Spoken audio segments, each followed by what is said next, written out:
It was March 18, 1964, a bitterly cold Wednesday morning in Hazleton, Pennsylvania. The town was quiet and almost still, except for the crunch of snow under small footsteps. Those footsteps belonged to 9 years old Marise Ann Chiveralla, a shy but bright little girl on her way to school. But she never made it. She never reached her school on March 18, and by the end of the day, Hazleton would be shaken forever. A mystery would begin, one that took 58 years to be solved.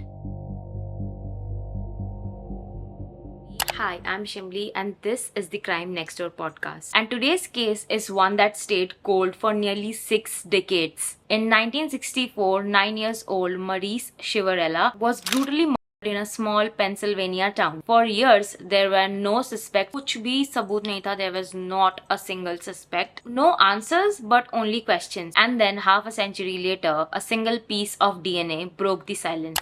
Chapter 1. The Town and the Girl. Hazleton in the year 1960s was a very small town. बहुत ही छोटा सा एक town था. सब एक दूसरे को जानते थे and it was a coal mining town. Life was simple and predictable. लोग भी बहुत सीधे साधे से थे. Basically, it was a small town. The neighbors trusted each other and the kids, they also used to play outside. Maurice was the youngest of 3 children in an Italian-American family. उसके और भी 2 भाई बहन थे. She was the youngest. सबसे छोटी बहन थी घर की. Her father's name was Dominic and he worked really hard. Her father Dominic was a hard-working man. He used to work hard. He used to work really hard to be able to provide for the entire family. And Maurice's mother, Mary, was extremely religious and she always wanted to raise her children to be very polite, helpful and honest. Maurice was a very quiet, a dutiful child. She loved school and church and कभी-कभी she also used to help the nuns at the church. छोटे-छोटे मोटे काम में वो help कर देती थी. And she also wanted to become a nun someday. That morning, she had decided to walk to school. And this was not the first time. This is something she had done many times before. She wore her coats, carried her books, and also had a small bag with cans of food. She planned to give those cans to her teachers. She left home around 8 a.m. in the morning and she was never seen alive again.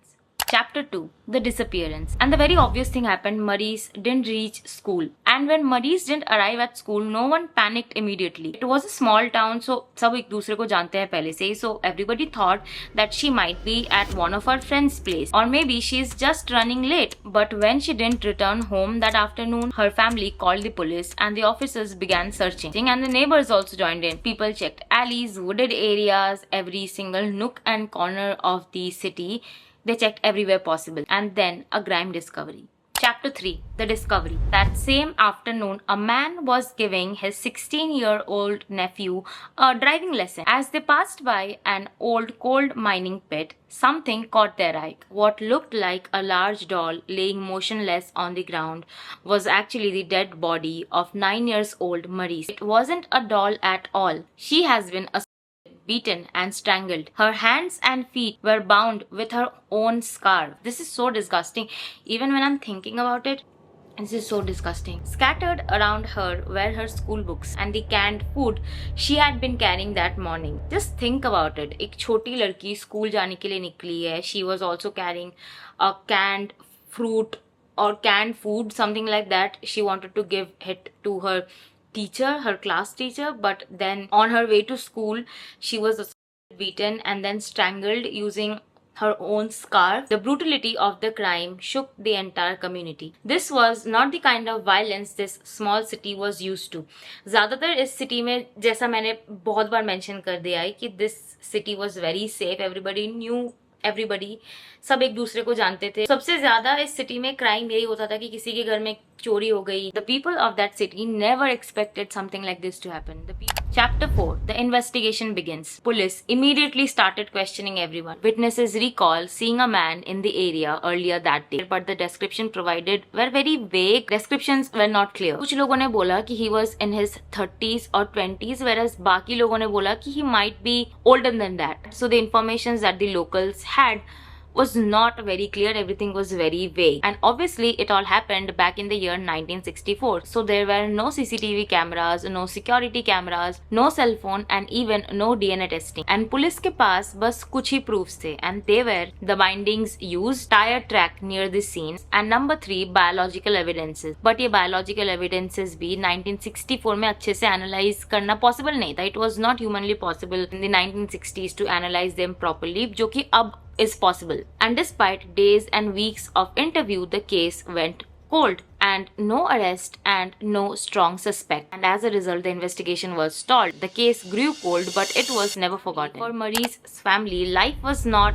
the same anymore. Her mother used to visit her grave every single year, and साथ ही साथ मरीज के जो भाई बहन थे, उसके जो siblings थे, वो भी बड़े होते गए, but कहीं ना कहीं उनके back of the mind ये चीज हमेशा था कि someone killed their sister and got away with it. Over the decade, detective would dust off the case file, hoping that fresh tips or new technology might finally bring some answer. By 1980s and 90s, DNA profiling had entered the world of criminal investigation. But for Marise's case, there was still no match in the national database. Time kept moving, but the truth remained locked away. Chapter 6. A breakthrough from an unlikely place. Let's fast forward to the year 2010. Forensic genealogy, matching crime scene DNA to public family tree database, was beginning to crack cases that had been cold for decades. In 2019, Pennsylvania State Police decided to give it a try. So let's see what happens. They just thought about it. And इसी सोच के साथ जो already DNA preserved करके रखे गए थे, उनको आगे भेजा गया to a lab जो specialize करती है सिर्फ genealogy testing के लिए. The DNA testing process in the year 2019 was extremely slow, but matches started appearing, but no one close enough to point a suspect. Fast forward to the year 2020, something unexpected happened. A teenager from New Jersey, Eric Schubert, offered to help. Eric was a college student, but he had immense interest in genealogy, and उसने already बहुत सारे cases solve कर लिए थे, and he had already solved many cold cases. From his home, using nothing more than online ancestry record, he began building an enormous family tree from the distant DNA matches. Piece by piece, branch by branch, he started closing in on a name. Chapter 7. The name emerges. After months of research, Eric zeroed in on one name, James Paul Forte. In 1964, Forte was 22 years old, and he used to live in the same area as Marise. And guess what? He already had criminal records, and in 1974, he was already arrested for essay and other criminal crime. But there was only one problem. James was already dead. Before the DNA testing, the DNA matching, he was already dead. He died in the year 1980, and he was just 38 years old. For police, the only way to be certain was to go straight to the source. They obtain a court order to exhume his body. Now, exhume is word का meaning मुझे भी नहीं पता था, so I googled it. Basically, the process of taking out the dead body from the ground in order to examine how the person died. And the results were undeniable. DNA from James remained matched perfectly with the evidence found on Marie's clothing back in the year 1964. After 58 long years, the case was finally closed. For Marise's surviving siblings,